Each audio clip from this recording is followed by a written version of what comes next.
Oke guys, assalamualaikum warahmatullahi wabarakatuh. Kembali lagi guys di YouTube channel gua, di Rizky Triwidianto Vlog. Oke, jadi pada kesempatan kali ini gue pengen sharing aja nih guys beberapa pengalaman gua seputar mendapatkan pekerjaan. Oke, mungkin teman-teman seprofesi, baik itu D3 Farmasi, S1 Farmasi maupun profesi apoteker yang mungkin nih masih fresh graduate dan juga masih belum dapat pekerjaan, kira-kira harus ngapain sih?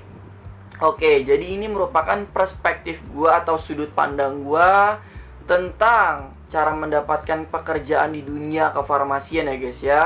Jadi buat teman-teman farmasi, lebih tepatnya untuk fresh graduate farmasi yang mau bekerja nih guys di dunia kefarmasian, baik itu di dunia pelayanan ataupun di dunia industri, itu mungkin lebih tepatnya nih guys ya, menurut gua jangan milih-milih pekerjaan guys, dimana lu nggak apa-apa kok guys untuk berekspektasi, gue pengen bekerja di rumah sakit terkenal, gue pengen bekerja di puskesmas, gue pengen bekerja di RSUD dan rumah sakit terkenal lainnya. Itu nggak apa-apa guys, ketika istilahnya kita sebagai fresh graduate itu berekspektasi untuk mendapatkan pekerjaan yang baik.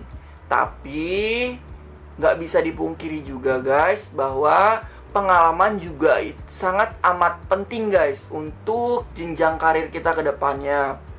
Gimana ketika kita memilih di rumah sakit X yang sangat amat terkenal karena udah kelas international, itu juga pasti ngeliat nih guys background kita sebelumnya itu seperti apa, seperti background pendidikan kita seperti apa, background keprofesian kita seperti apa, background pengalaman kita selama S1 dan profesi apoteker itu seperti apa, dan juga ketika lu mempunyai pengalaman dalam bekerja itu seperti apa. Otomatis untuk rumah sakit terkenal juga ngeliat nih guys background ke belakang kita itu CV-nya itu seperti apa sih guys. Ketika mereka ngelihat CV kita, ketika sekiranya bagus, otomatis mereka mau nih guys meng-hire kita dan mau mempekerjakan kita sebagai seorang apoteker ataupun seorang tenaga teknis kefarmasian.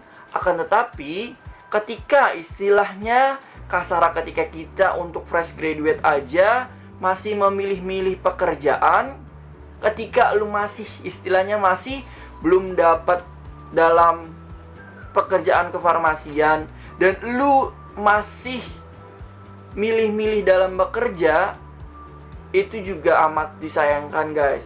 Misalnya nggak ada salahnya kok guys untuk menambah pengalaman dulu, lu bekerja dulu aja di apotek. Pasti gue bilang seperti ini karena untuk kita bekerja di apotek otomatis untuk salary-nya memang jauh berbeda. Untuk ketika kita bekerja di rumah sakit, ketika kita bekerja di puskesmas, ataupun ketika kita bekerja di RSUD sebagai pegawai negeri sipil. Akan tetapi ketika kita istilahnya belajar dulu nih guys di tempat yang biasa seperti di apotik, itu yang kita ambil adalah keilmuannya guys. Dimana ketika kita di rumah sakit ataupun ketika kita di puskesmas atau RSUD, otomatis kita harus menaikkan keilmuan kita ke high level atau ke level yang selanjutnya. Akan tetapi kita sebagai fresh graduate yang istilahnya masih belum mumpuni terkait ilmu pengetahuan tentang dunia kefarmasian yang sesungguhnya, ya nggak apa-apa juga guys, nggak ada salahnya juga untuk bekerja di apotik biasa. Ketika kita bekerja di apotik biasa, istilahnya kita dapat kok ilmu pengetahuan yang sangat amat baik juga. Skill kita juga diasah kok guys untuk bekerja di apotik. Pada contohnya adalah biasanya untuk seorang apoteker itu, untuk di apotik itu biasanya menjadi seorang leader atau seorang pemimpin. Baik lu masih fresh graduate ataupun yang udah lama, biasanya itu ketika lu bekerja di apotik itu otomatis lu menjadi seorang leader guys atau pemimpin. Dimana di apotik juga lu bisa belajar nih guys, jadi seorang leader itu seperti apa sih guys, dan juga ketika kita memimpin tim itu seperti apa sih guys, dan ketika ada istilahnya banyak berbagai sifat, dan lu gimana sih cara menghandle itu semua sebagai seorang leader di apotek. Seperti itu. Dan juga ketika lu sebagai seorang apoteker, itu biasanya juga lu ditugaskan untuk sipnap dan juga manajemen kefarmasian yang ada di apotek itu tuh seperti apa setiap bulannya, yang nanti akan dilaporkan ke ownernya, guys. Jadi itu juga sebagai pembelajaran lu juga sebagai seorang leader as apoteker ya, guys ya. Dan juga untuk teman-teman TTK atau tenaga teknis kefarmasian juga banyak juga kok, guys, untuk ilmunya. Pada contoh kasus adalah lu bisa belajar banyak obat di sana, lu juga bisa menghafal obat, lu juga bisa meracik obat, lu juga bisa menjual obat, dan lu juga bisa komunikatif nih, guys. Gimana sih caranya selling obat-obat. Dan juga lu juga dituntut untuk menjadi seorang yang komunikatif sebagai seorang tenaga teknis kefarmasian. Istilahnya kita sebagai seorang fresh graduate, istilahnya mengambil hal positif aja, guys. Ketika emang kita berekspektasi nih, guys, untuk bekerja di rumah sakit besar ataupun di PBF atau pedagang besar farmasi yang besar, akan tetapi kita ngelihat lagi nih, guys, skill kita itu seperti apa sih?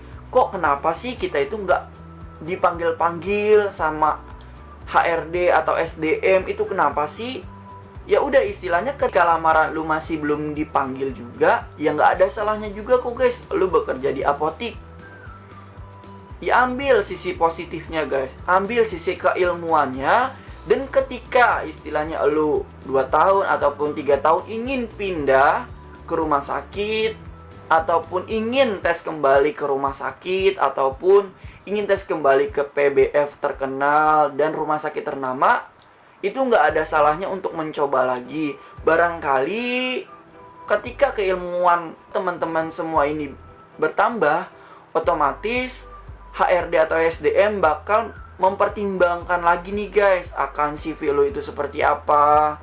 Jadi intinya dari video gua kali ini adalah jangan pernah gengsi untuk bekerja dimanapun kalian, baik itu di apotek biasa, di klinik, itu sama aja kok, guys, untuk bekerja.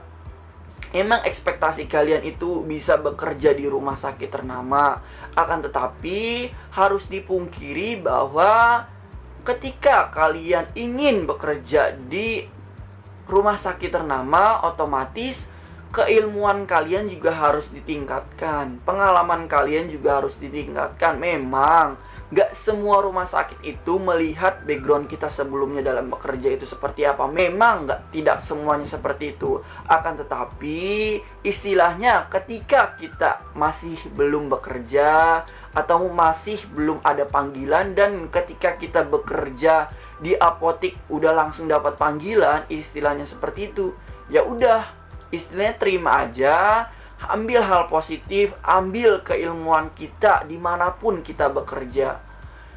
Ketika kita bekerja, haruslah dengan sepenuh hati. Karena apa? Karena ketika kita bekerja dengan sepenuh hati, ilmu akan cepat didapatkan, guys. Oke, jadi sekian, guys, untuk video gua kali ini. Kurang lebihnya gua mohon maaf. Wassalamualaikum warahmatullahi wabarakatuh. Bye-bye.